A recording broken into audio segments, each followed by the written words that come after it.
नमस्कार मित्रांनो, मी जयकर मांडके माझ्या चॅनलवर आपल्या सगळ्यांचे स्वागत करतो। आज मी आपल्यासमोर इयत्ता 8वीचा व्हिडिओ सादर करणार आहे। तोही सिलेबस बदललेला आहे।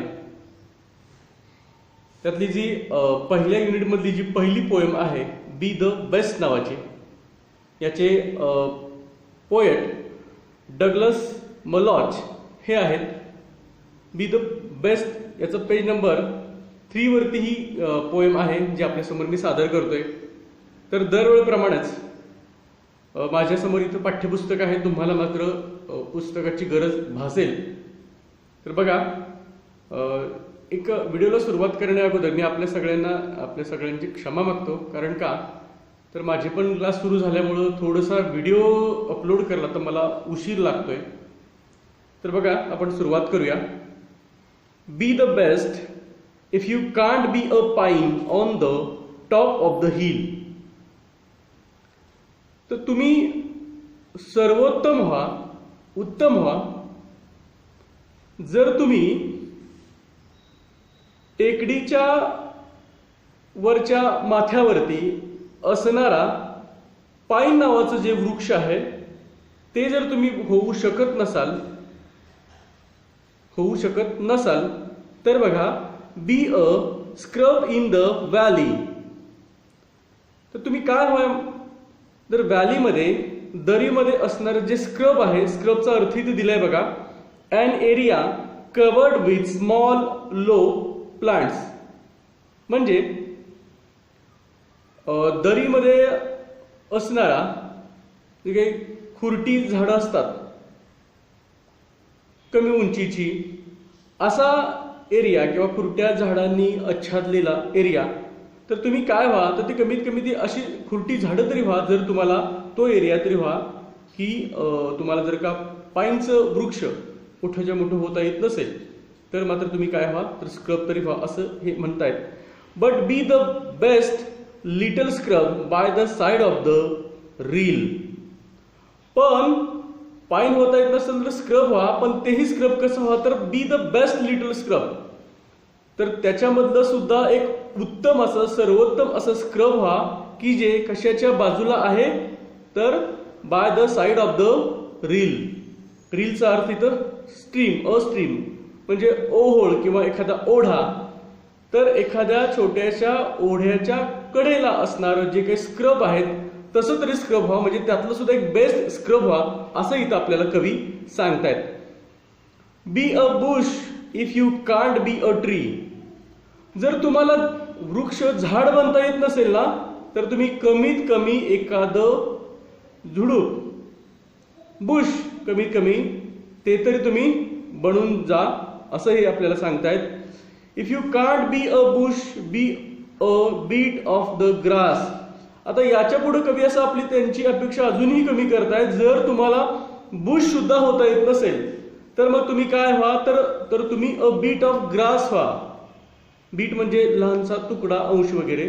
तर तुम्ही काय व्हा, तर गवताचं छोटंसं गवत व्हा किंवा छोटासा गवताचा लहानसा तुकडा व्हा असं ते कवीला सांगतायत। आणि काय करतायत, and some highway happier make. आणि काय करा, जर जो महामार्ग आहे, हायवे आहे, त्याला तुम्ही काय करा, तर त्याला तुम्ही अधिक आनंदी बनवा। म्हणजे बघा, आपण सगळेच हायवेने प्रवास करत असतो, ज्या वेळेला रस्त्याच्या कडेला हिरवळ आपल्याला दिसते त्यावेळेला आपल्याला सुद्धा तो प्रवास आनंददायी असा वाटतो। तर तुम्ही अशा प्रकारचं कमीत कमी गवत तरी व्हा, छोटासा गवताचे कण व्हा, अंश व्हा किंवा छोटेसे गवताचे तुकडे व्हा की जेणेकरून तुम्ही तो प्रवास काय कराल, तर तो सुखी बनवाल। If you are muskie then just be bass. आता इथं मस्किन अँड बास याचा अर्थ दिलेला आहे बघा, नेम्स ऑफ फिश, म्हणजे हे दोन्ही माशांची नावं आहेत, दोन्ही माशांची नाव आहेत। बघा, जर तुम्ही काय असाल, तर मस्किन जर असाल देन जस्ट बी अ बास, तर तुम्ही काय व्हा, तर फक्त थोडस बास व्हा। But the liveliest bass in the लेक।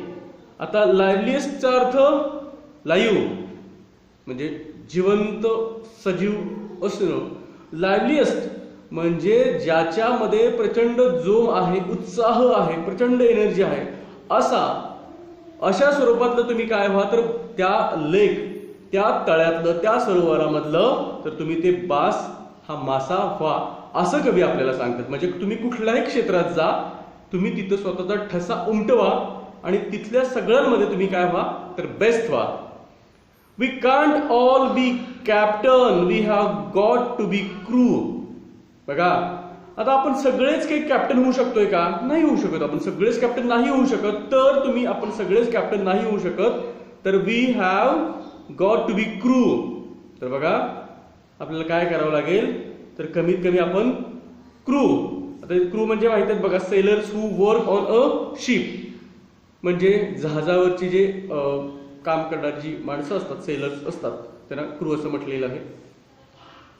तर तुम्ही त्या शिपवर काम करणारे कमीत कमी खलाशी तरी व्हा, क्रू मेंबर्स तरी व्हा. There are something for all of us here. आता बघा, तर आपण इथं आहोत की नाही? There is something for all of us here. इथं आपण आहोत, या पृथ्वीवरती आपलं अस्तित्व आहे ना, ते काहीतरी करण्यासाठीच आहे आणि आपल्याला काहीतरी इथं करण्यासारखं इथं आहे, असं इथे त्यांना सांगायचं आहे. आपल्याला म्हणजे आपल्या सगळ्यांना इथं काहीतरी करण्यासारखं, काहीतरी इथं करण्यासारखं आपल्याला आहे. There is big work to do. बघा, इथं आम्हाला प्रत्येकाला एक मोठं काम आपल्याला करण्यासाठी आहे. And there is lesser to do. आणि बघा, लेसर एक कमी दर्जाचं, कमी हलक्या प्रतीचं काम सुद्धा आपल्याला करण्यासाठी आहे. म्हणजे बघा, तुम्ही सर्वात मोठं बेस्ट असं सुद्धा काम तुम्हाला करण्यासाठी तुम्हाला इथं आहे आणि अगदी साधं हलकं सुद्धा काम करण्यासाठी इथं तुम्हाला आहे. And task you must do is the near. आणि बघा, तुम्हाला जर का कामं सापडत नसतील, टास्क सापडत नसतील, तर अगदी तुमच्या आसपास शेजारी जवळ सुद्धा नियर असणार सुद्धा तुम्ही काम काय करू शकता, निवडू शकता आणि ते तुमचं काम तुम्ही बेस्ट, तेच काम तुम्ही बेस्ट करू शकता. त्यापुढे बघा, if you can't be a highway then just be a trail. जर तुम्हाला महामार्ग, हायवे जर बनता येत नसेल ना, तर कमीत कमी ट्रेल तरी बना, म्हणजे अ नॅरो पाथ, म्हणजे अरुंद असा मार्ग तरी बना. मोठा रस्ता जर का महामार्ग बनता येत असेल, कमीत कमी अरुंद पाथ तरी बना. If you can't be the sun, be a star. जर तुम्हाला सूर्य बनता येत नसेल, तर तुम्ही कमीत कमी चांदणे तरी बना, एक चांदणी तरी तुम्ही बनाच, असं ते सांगतायत. It isn't bye size that you win or you fail. आता बघा, तर तुमचा आकार कसा आहे याच्याशी तर काही मतलब नाही. That you win or you fail. बघा, तुम्ही जिंकताय किंवा तुम्ही हरताय, तुम्ही जिंकताय किंवा तुम्ही हरताय, ह्या आकारावरती अजिबात ठरत नसतं. म्हणजे मी लहान आहे, माझी उंची लहान आहे, माझं काय म्हणू, माझं शरीर लहान आहे, किरकोळ शरीरयष्टी आहे, म्हणून मी काय हारलो आणि म्हणून मी जिंकलो, असं होऊ शकत नाही. असं अजिबातच नाही. तर काय, तर ते केवळ तुमच्यावरती असणार आहे की जिंकणं आणि हरणं हे आपल्या शारीरिक असण्यावरती अजिबात नसणार आहे. तर तुम्ही ते कसं प्रेझेंट करताय, तुम्ही कसं त्याला फेस करताय यावरती आहे. Be the best of whatever you are. तर तुम्ही जेही तुम्ही करत असाल की नाही, जेही तुम्ही आहात की नाही, त्याच्यामध्ये तुम्ही बेस्ट व्हा, सर्वोत्तम व्हा, सगळ्यात उत्तम व्हा, असं इथं कवी आपल्या समोर म्हणतायत. बघा, तर डग्लस मलॉच यांची ही कविता आहे जी आपल्याला लक्षात आलेली असेल. आता बघा मित्रांनो, पेज नंबर 4 आणि 5 वरती याचं इंग्लिश वर्कशॉप आहे. हेही मी आपल्या या व्हिडिओमध्ये आपल्या समोर सादर करते. बघा, क्वेश्चन नंबर 1 आहे, read the words names given below, put the big size bigger one in the big circle and the smaller one in the small circle. आपल्यासमोर इथं प्रश्न दिले, काही शब्द आहेत बघा, आणि 2 वर्तुळ काढून दिले आहेत. त्याच्यामध्ये ज्या वस्तूंची आकार हा छोटा असतो, ज्या नावांचा किंवा ज्या वस्तूंचा म्हणू आपण, त्या काही झाडं आहेत किंवा काही इतर जे काही त्यांचा आकार छोटा असतो, ते छोट्या वर्तुळामध्ये जायचं, मोठा असेल त्यांचं मोठ्या वर्तुळामध्ये जायचं. तर बघा, मी छोट्यातले जी आहेत वस्तू किंवा जी नावं आहेत त्यांची मी नावं वाचतोय. बघा, एक आहे ते बास, छोटं असतं, स्क्रम छोटं, बुश छोटं, ट्रेल छोटं, रील छोटं आणि स्टार छोटं. आता मोठ्या सर्कलमधलं मी वाचतोय. बघा, एक आहे ती मस्की, सेकंड ट्री, थर्ड सन, फोर्थ पाईन, सिक्स्थ लेक आणि 7th आहे ते हायवे. तर हे लक्षात आलं असेल. क्वेश्चन नंबरची जो 2 आहे त्याच्यामध्ये काय करायला सांगितलं आपल्याला, तर from groups of 4 read each stanza in the poem turn by turn. चौघांचा ग्रुप करायचा आणि या कवितेचा प्रत्येक स्टांजा हा आळीपाळीने म्हणायला सांगितलेला आहे किंवा वाचायला सांगितलेला आहे. क्वेश्चन नंबर 3 आहे रायमिंग पेअर्स शोधायचे आहेत.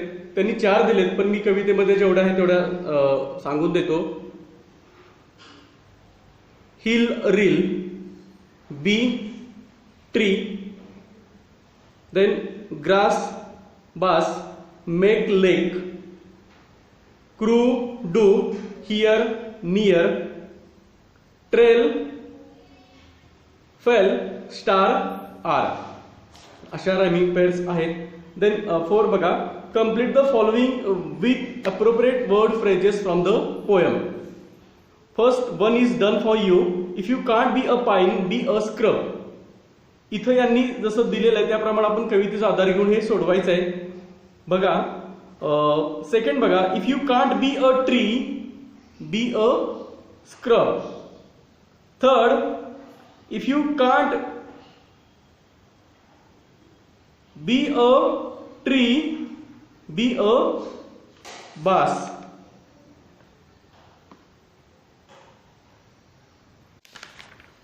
क्वेश्चन नंबर 3 आहे find and write the pairs of rhyming word from the poem. तर यांनी इथे आपल्याला 4 दिलेले आहेत. मी पोएम मधल्या सांगून देतो बघा. Hill rill, bee tree, grass bass make lake, crew do here near, trail fail star are. Question number 4, complete the following with appropriate words phrases from the poem. First one is done for you, if you can't be a pine be a scrub. याप्रमाणे आपल्याला कवितेची मदत घेऊन खालील रिकाम्या जागा या complete करायच्या आहेत बघा. फर्स्ट म्हणजे त्यांनी केलून दिले. Second, if you can't be a tree be a bush. Third, if you can't be a muskie be a bass. Then if you can't be a captain be a crew. If you can't be a highway be a trail. If you can't be the sun be a star. Fifth number, write whether the following are true or false. First, all must be the captains of the team. False. Second, a beat of grass can make the highway happier. True. We win or fail depending upon size or position. False. A scrub is found at the top of the hill. हेही false आहे. Fifth बघा, if your work is not important, don't do it. 2. 6. Whatever job you have, do your best. हे मात्र true आहे. त्याच्यानंतर question number 6 बघा, write and appreciation of the poem with the help of the points given below. आपल्याला पोएमचं appreciation लिहायचं आहे. त्यांनी इथं पॉइंट्स दिलेले आहेत, तेच फिलअप करायचे आहेत. फर्स्ट बघा, the title of the poem is Be the Best. Second, the poem is written by Douglas Malloch. Then third, the poem has 4 stanzas. Each stanza has 4 lines. The lines that rhyme in each stanza are 4.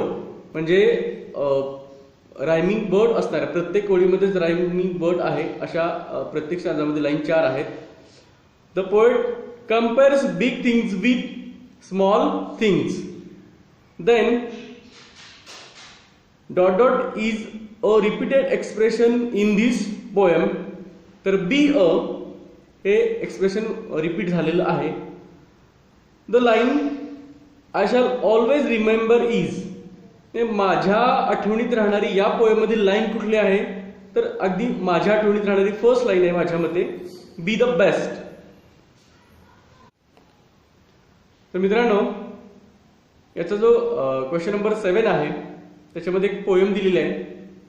ती poem तुम्हाला त्याच्यामध्ये चालीत बसवायला सांगितलेली आहे आणि तुम्ही गाऊन त्याच्यातला आनंद घ्या असं सांगितलेलं आहे. तर माझा हा व्हिडिओ निश्चितच तुम्हाला आवडला असेल. कृपया माझ्या व्हिडिओला लाईक करा. तुम्ही अजूनही माझा चॅनल जर सबस्क्राईब केलेलं नसेल तर माझा चॅनल सबस्क्राईब करा. त्याच्यानंतर येणारं बेल आयकॉनचं चित्र त्याच्यावरती सुद्धा क्लिक करा, म्हणजे माझ्या इथून पुढच्या येणाऱ्या सगळ्या व्हिडिओची नोटिफिकेशन सगळ्यात अगोदर आपल्या पर्यंत पोहोचेल. तर माझा हा व्हिडिओ आपण पूर्णपणे पाहिल्याबद्दल आपल्या सगळ्यांच्या अगदी मनापासून धन्यवाद मित्रांनो.